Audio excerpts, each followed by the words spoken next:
Hey folks, Matt Easton here, Scholar Gladiatore. So in the last few videos we've looked a little bit at the situation where civilians might be attacked by someone with a knife. And I thought I'd just have a little bit of a look at how people dealt with this historically. Now, let's start off. I think the most important premise to set down here is I am not recommending anybody of you try and fight someone who attacks you with a knife. Run away, get as far away as you possibly can. Secondly, of course, I realised that the situations of modern knife defence, which I'm not really talking about here, I'm talking about historical knife defence, are slightly different in different countries. There's different legal constraints, there's different ways that people are allowed legally or in any other way to protect themselves, and of course different tools for self-protection that are available in different places.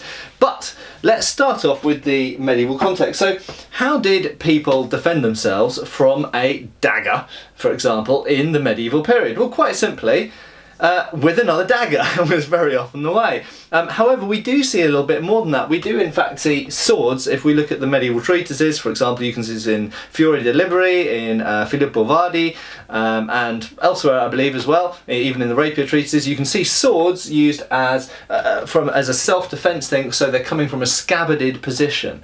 And if you look in Fiori and Vardi, for example, you can actually see the scabbarded sword initially being used to prevent the dagger stab or knife stab, and then it being drawn and then obviously take out the swordsman. The sword has a big advantage over the dagger for obvious reasons. It's got more variety of attacks available to it. It's got a longer reach, greater force, blah blah blah. It's more formidable weapon in general. Obviously, if someone jumps on top of you and is grappling, in that context, a dagger might be a better weapon than the sword. You might drop the sword and pull your dagger out. But generally speaking, within a medieval context, or indeed Renaissance, and in fact even later, or even in some cases right the way up to the 18th, 19th century, the best defence against a knife might be a sword. Or indeed some other things that might be lying to hand, but we'll talk about that in a minute.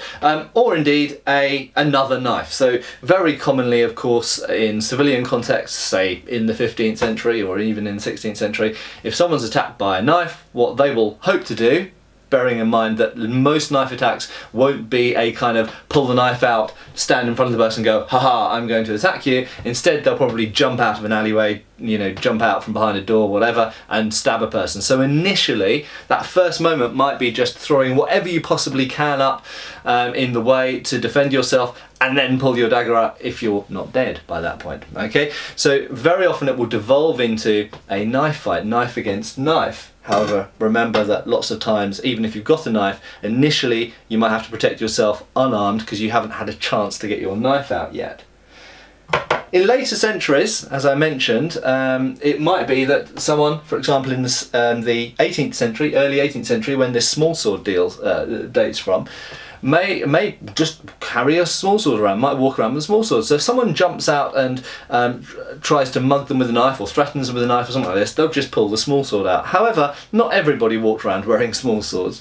So in later centuries, what we might find is against a knife attack, what someone might have secreted in their clothes is one of these, a so-called travelling pistol or pocket pistols. They come obviously in smaller varieties than this. This is a kind of medium-sized travelling pistol, sometimes known as an overcoat pistol because it's about the size that you can stuff inside the pocket inside a jacket. And if you see some thugs coming towards you, then you can pull this out and point it towards them, and hopefully they will then back off because they think, well, it's not worth even one of us dying, we'll go and mug someone who's not armed.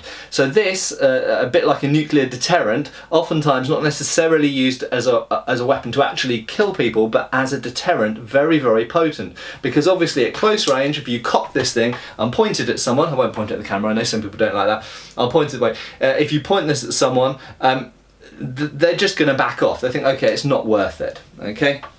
So that, obviously a weapon of self-defense, and of course when they came along, even more potent revolvers, like potent pistols like the revolver, which had multi-shots, this gave you the ability to take on multiple attackers and shoot them all before they even had a chance to come to blows with you. So this would be even more scary than the single shot pistol, because your attackers, even if they were numerous, or even if it was just one, would know that you've got several shots, in this case 4 or 5 shots, depending how many of of the cylinders you load before they can stab you, essentially. Okay, but equally, pistols had issues. If it's a single shot pistol, so this is a percussion lock pistol, obviously flintlocks it's the same thing, you're reliant on the ignition system making that shot go off. If that doesn't go off, all you're left with is essentially a small cudgel. Okay, not a great weapon against a knife. I would far rather have a knife than just this as a bludgeoning weapon. Okay, fairly poor as a bludgeoning weapon. Same thing with the revolver, although you've got more shots, of course, so if one doesn't go off, you just keep pulling the trigger until one goes off. But you might miss or might not stop them. So even in the 19th century, we get things like this, the Blooming Great Bowie knife, and in 19th century America, Jim Bowie, of course, was famous. He actually got shot and then stabbed his attacker, these and other hand weapons were still used in the 19th century, essentially because people realised that, you know, there's the 21-foot rule, so you could, theoretically, someone charging with a knife could stab you before you can shoot them or stop them effectively with a gun. But equally with 19th century guns, you've got issues with flintlocks and single-shot percussion locks. You've only got one shot, and if that misses or just wounds them slightly, they're still going to come at you with a hand weapon. If you haven't got a hand weapon, you're screwed. But even with a revolver, there might be a malfunction. Colt navies, for example, are famous for percussion caps getting stuck in and preventing the cylinders turning, and it's single action as well, so you've got to cock the hammer each time before shooting. So there's all sorts of reasons why someone might be able to do you in with a hand weapon. So therefore, things like Bowie knives were popular to carry even in the 19th century in dangerous places like the American West for that reason, in addition to a pistol. Why just have one if you have both, if you're worried about that kind of thing? And in a similar context, some people did carry sword sticks. Sword sticks, however, seem to have been more of a gimmick than necessarily a useful weapon. One of the problems with them is they've got a very narrow blade and they tend to run through a person and not kill them. The person might die later, but they're not necessarily going to be stopped then. So there were people who recommended a sturdy or stout stick instead of a sword stick, and they actually argued that this was a better weapon of defence than the sword stick. I might be inclined to agree with them for another reason. If someone attacks you with a knife, I actually think the wounds dealt out by a knife are going to be more grievous than the wounds dealt out by a sword stick. Of course, the sword stick has a reach advantage, but if you run a person through and it doesn't go through their brain or their heart, or it doesn't instantly stop them, they're going to be shanking you at close range with a knife. The knife wounds, the blade is broader, so it causes more grievous, nasty wounds. And at that range, you're not going to be able to extract your sword stick and get it back into them again. So they're going to be stabbing you multiple times with a short, wide blade, while you've only put a narrow hole through them. They might die, but they're probably going to take you with them. This might actually be better, especially like this one. This is a loaded stick, so inside here there is a steel rod and that is a steel head. It's an antique one, incidentally, as is the sword stick. This may well be better actually against a knife attacker if you're striking the attacking arm. So if you imagine someone comes at you with a knife and you striking at the hand and at the arm, and of course at the person's head and joints, other painful bits, elbows, collarbones, these kind of places, bony bits basically. But if you strike at the hand and the arm, you may well strip the person of that weapon by basically breaking their arm, breaking their fingers, or just, driving them away with pain, essentially. So this may be a more offensive and dangerous weapon in more situations, and more able to defend strongly as well against blows. If someone strikes a stick at you, this has got some weight to it, you can parry with. The sword stick's not very good at parrying anything really, because it's very light and flimsy. It's a bit like a fencing foil. In fact, some of them did use fencing foil blades. Just to finish off, just very briefly looking at modern situation, obviously most of these things are not legal, certainly in the UK, to walk around with. If someone were to attack you with a knife, obviously always run away, okay? However, you look at law enforcement, okay, what do they use? Well, primarily these days they use tasers. Public can't use those. They use mace. The public can't use those. Both of those would be classed as a firearms offence for you to even own in the UK, or indeed to use against a knife attacker. But they also use truncheons. Now, funnily enough, a truncheon is legal for a person in the UK to own, except for side-handled ones. I'm not a great fan of side-handled batons anyway. But what is completely legal is a walking stick, so long as, of course, it is a walking stick.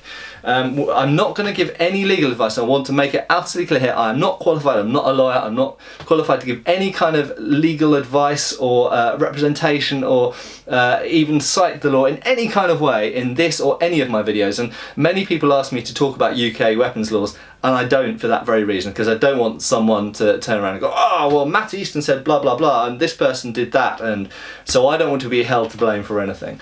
But the fact of the matter is that a stick, or in another situation, an umbrella, is better than nothing. Absolutely is better than nothing against the knife attacker. Now, once again, and I'm going to keep saying this over and over, running away is always the best option if you can.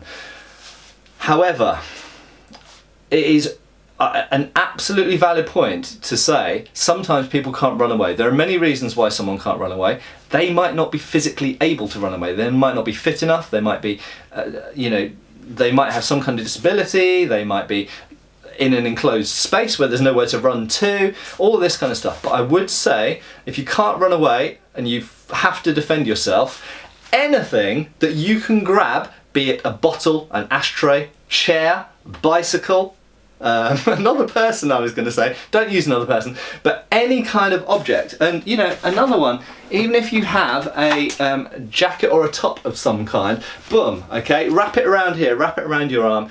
That is something, it's a shield to defend against. This was used historically against rapiers and swords and against wild boar, according to medieval art. Okay, if you've got a sword or a spear, whatever, in this hand, or indeed a big knife, and we see this with the navaja, the sort of Basque knife, large Basque knife, sometimes used for duels. Wrap what was then a cape, but obviously these days any kind of top or coat or any item of clothing, in fact anything lying around your left arm, you've now got a parrying device and you can attack and defend at the same time. Even if you don't have something to attack with, you've now at least got something to defend with, and you've still got a hand at the end. You can still grab and control, but you've got something to help bring things back, bring the balance, redress the balance back into your, not into your favour necessarily, but reduce the disparity of unarmed person against armed person. So anything you can possibly find, stick, bottle, chair, bicycle, rock, brick, bin, anything at all, will give you a better chance against a knife assailant than just your bare hands. And I'm sorry, I know there are people out there who disagree with this. I strongly believe, and luckily I've never been attacked by someone with a knife. I have unfortunately been attacked twice in my life by people with bottles.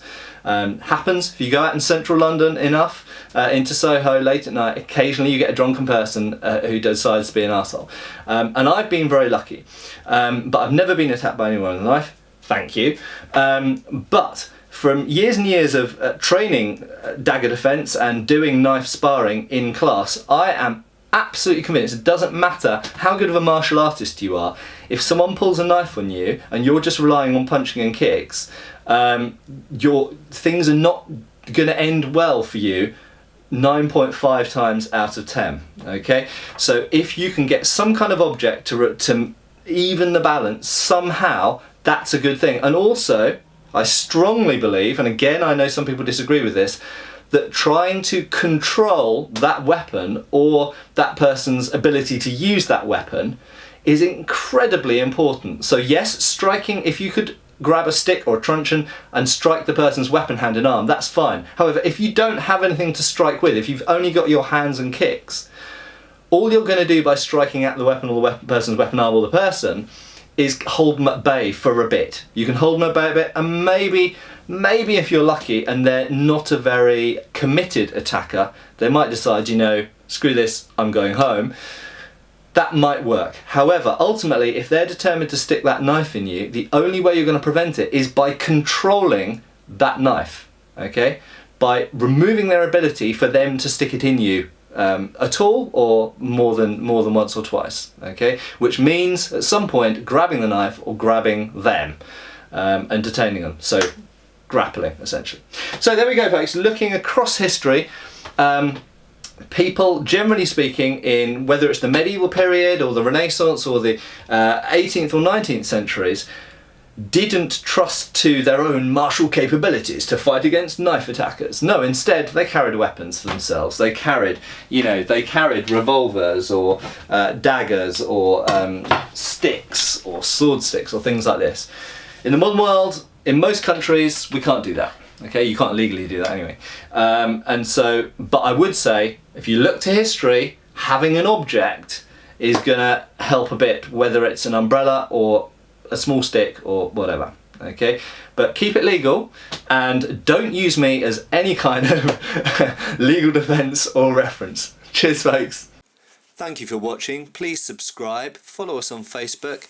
You can buy t-shirts through Spreadshirt, support us on Patreon, or follow us on Pinterest. Thank you.